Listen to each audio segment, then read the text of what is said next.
once again, we're back at the Riga TechCast, and as usual, I have two amazing guests.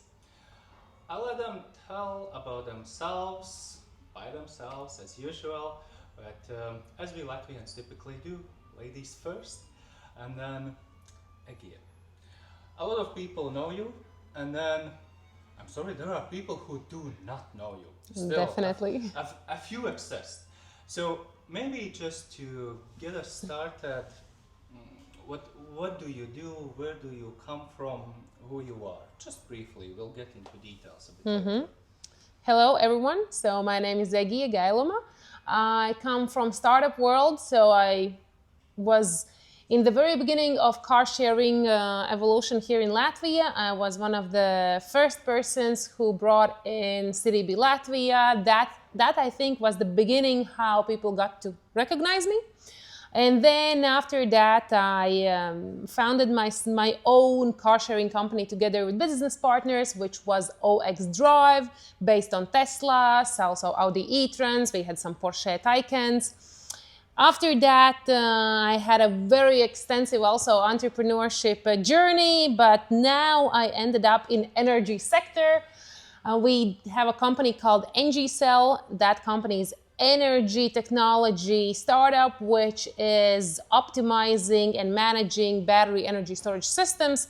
So in short, imagine you have a power bank, which is a huge power bank, and then you would give it to us to optimize and manage in order for you to earn money. At the same time, we would stabilize the grid for the whole country. That's in short. Okay, that's very specific. You're trained in this, I can tell. I did not know about the city bee. I want to go back there. I did not know. Okay, but then naturally we get to energy, and then Rihards, what's your story? My story is connected with energy markets already for 10 years. I started with the lighting projects for different kind of businesses creating specific lighting projects, and then somehow, as we remember, boom started when energy crisis appeared because of Russian invasion Ukraine, and all the chains of delivery was broken, and including also gas supply, which occasionally made electricity prices rise, and that created huge demand for solar panels as itself. So, and then very rapidly, actually the most rapid technology which came into Europe and evolutionized European grids of electricity,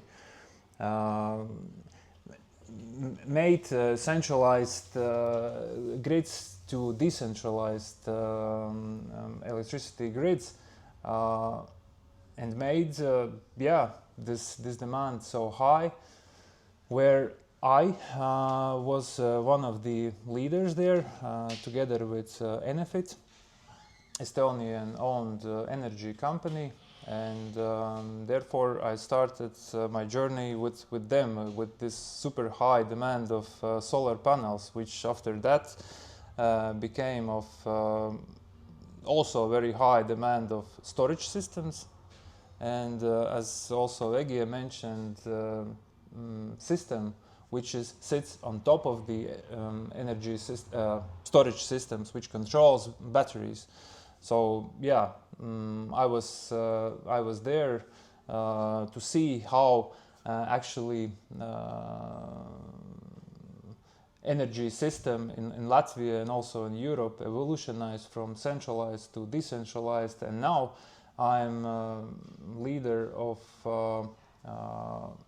electrical vehicle charging solution systems in Latvia, in Estonia, also in Lithuania, and we are actively penetrating also Poland market. So yeah, leading charging systems in Enefit group. Okay, should we talk about cars or energy? Electrical cars. Up to you.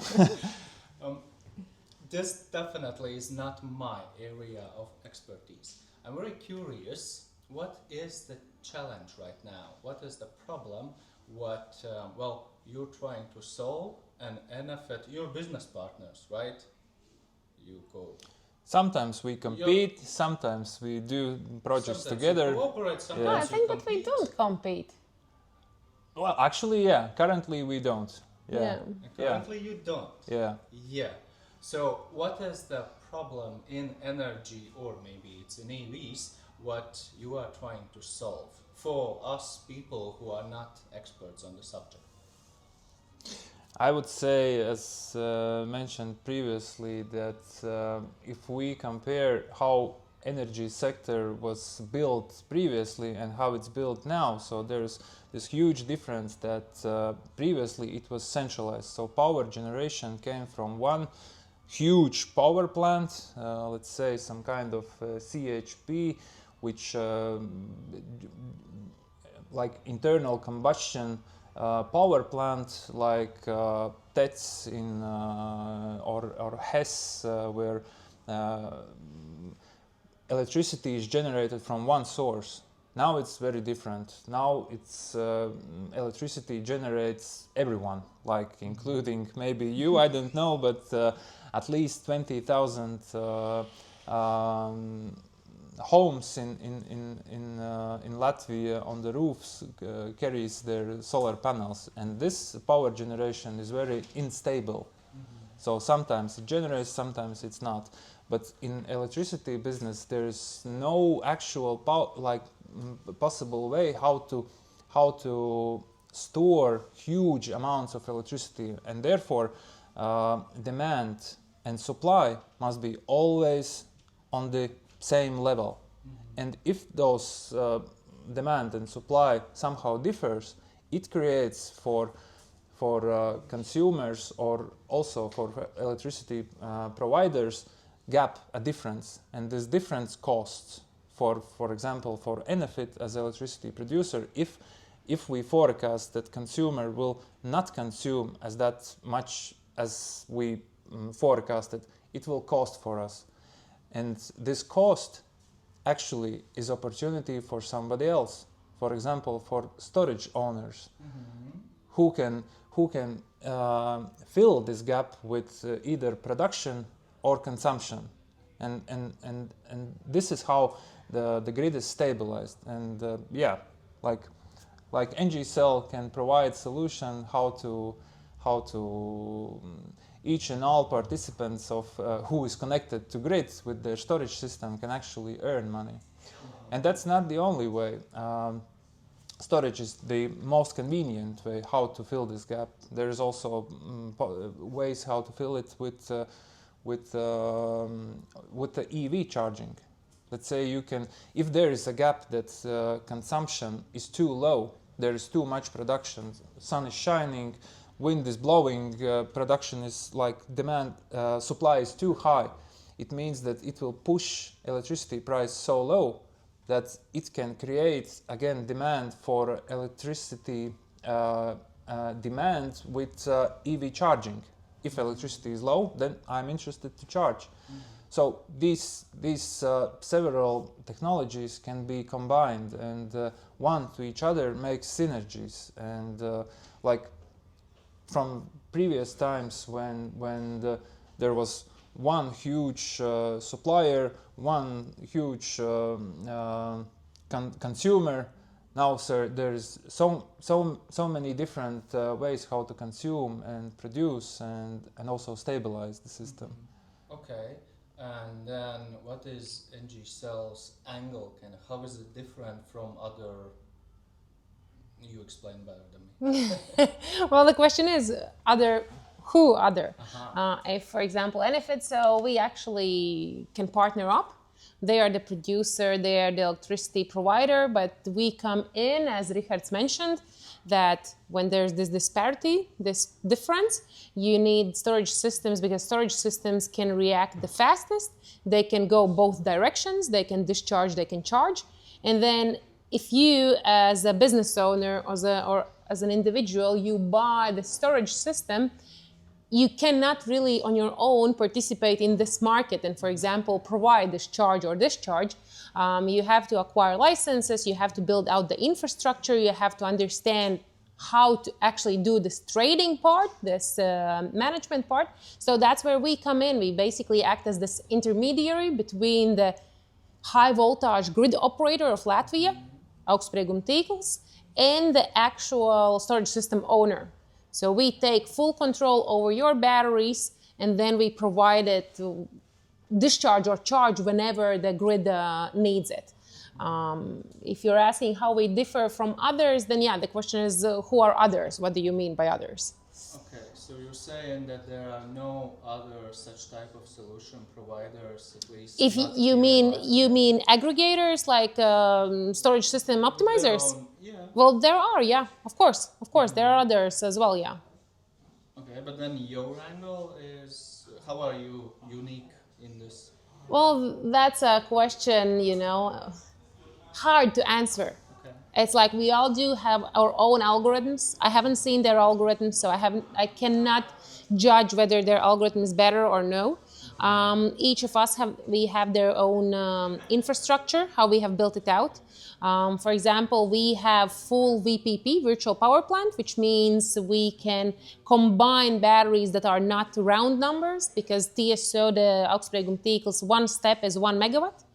So we have this full VPP functionality, which means you can have 0.5, 0.7, 0.8. We can fully utilize that.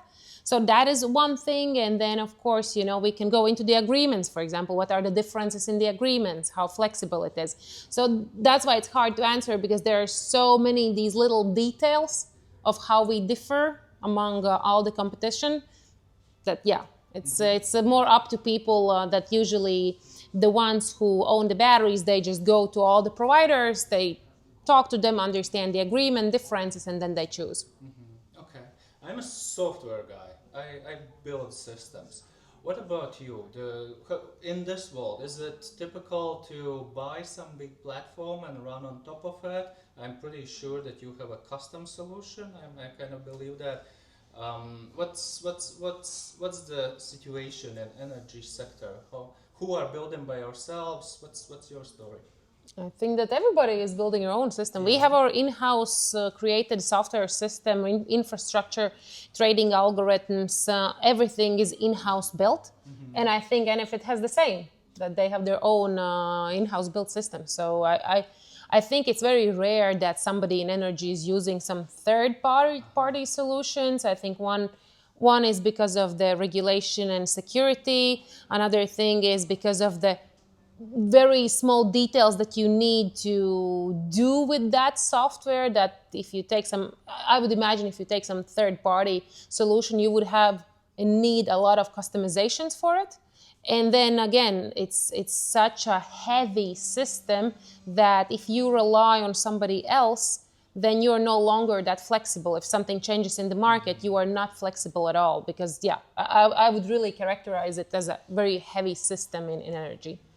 Mm-hmm. Actually, for Enefit, I can say that no, we're actually buying already built system, which is tested and already working in Europe with other utility companies, because Enefit is a huge company, so more than 2 billion in revenue per year, more than 2 gigawatts of flexible assets, approximately 500 megawatts of solar across 4 countries, more than 500 megawatts of wind parks, and more than 1 gigawatt of oil shale and gas plants. So there's huge potential to gain from that flexibility assets, and also huge potential to lose if system doesn't work as it should.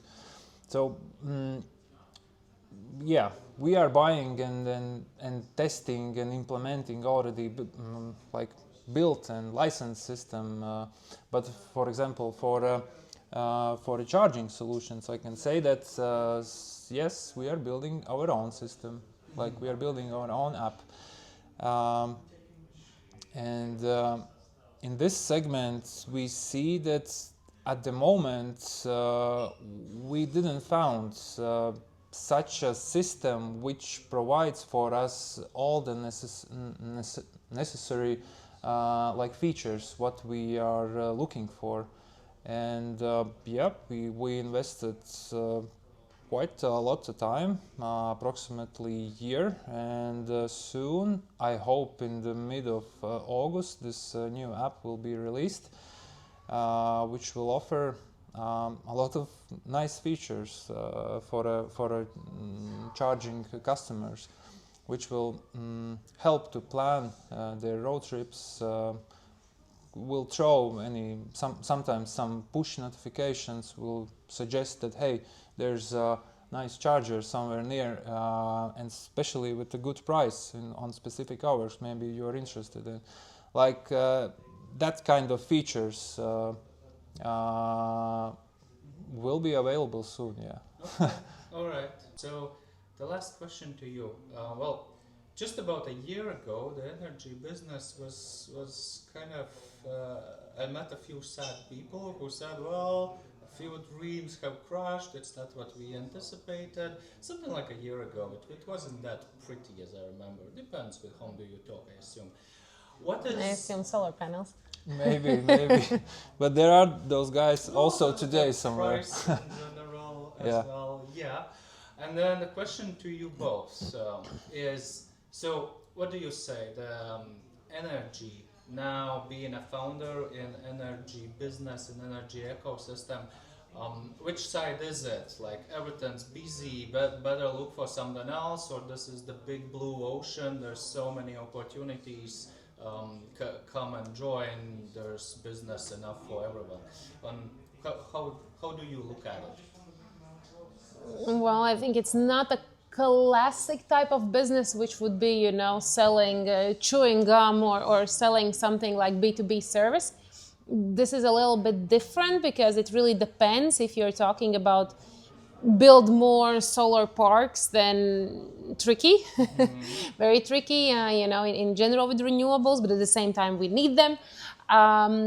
If you're talking about battery storage systems, then for now, they generate very good money. Very good money. You can literally, payback time is 1 to 2 years. But that's going to also change a little bit because right now we are in the very beginning of this market segment. If we look at, the Western European markets where they have these frequency regulation and capacity markets already going for years, then of course those returns are way lower there.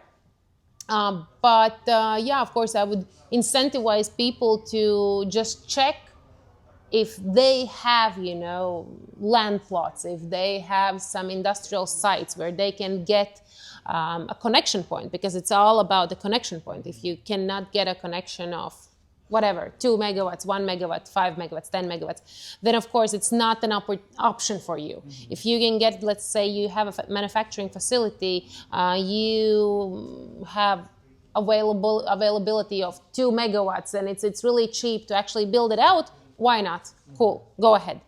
If it's something that it's 2 megawatts but you have to invest, $1 million, no, I would not suggest for anyone to go into it. So yeah, it really depends, and I would just suggest to think about your site, about the availability of the connection point, about the power that is there, and then you can come to me or Rihards just to consult. I always suggest for people just to consult. Sometimes people just call me and ask questions. So I have this and that. What do you think? Should I, for example, deploy batteries or not? And then I tell them very honestly, do I think that it's worth or not worth their time and their money? Mm-hmm. Okay, something in between is my short version. Yeah, because it's not really, because it's not like a classic business where this is more like, I would say, investment business. This is more where you choose whether I will put my money into stocks, obligations, whether I will buy real estate, whether I will buy batteries, whether I will buy a solar park.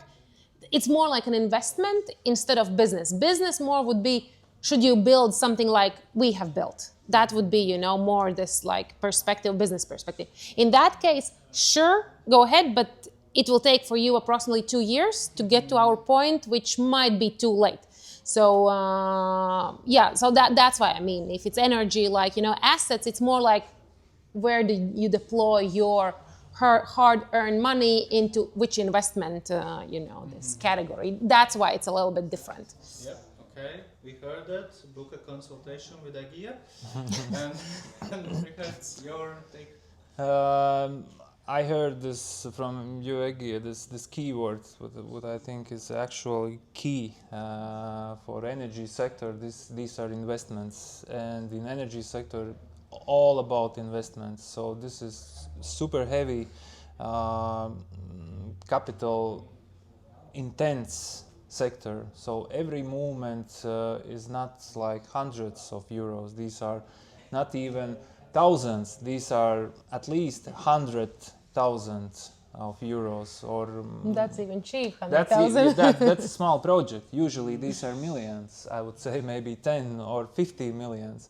So this is crazy amount of money, and usually it's hard to step in just for a regular new business entrepreneur. So you have to be already kind of you should own some kind of business, and then you can supplement with some kind of other energy system. Is it solar panels for self-consumption, or is it storage system for additional revenues? But to open up a new utility company which will sell electricity, well, that's even heavier. Mm-hmm. So this is super red ocean, like bloody as hell red ocean. So there will not be easy money, and these are not normal occasions. What we see with solar panels, that, well, yeah, this payment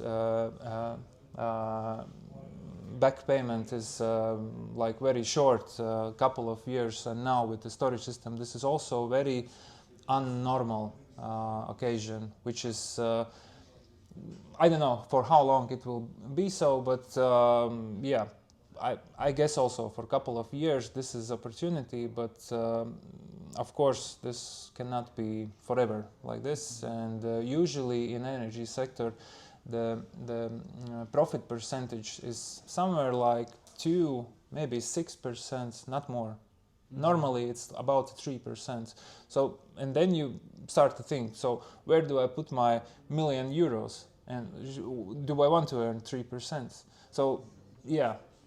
And that is this difference that right now in batteries you have like 30-40%. But that is something that is not sustainable. It's not going to last forever and ever, that you will always have that. It's just now it is like that, and then it will start dropping. Yeah. So if you know where are some batteries hidden, then put them together, and maybe better sell to Egija instead of trying to build your own business, is what I hear. But then I hope you enjoyed these two experts, and thank you. Thank you. Thank you.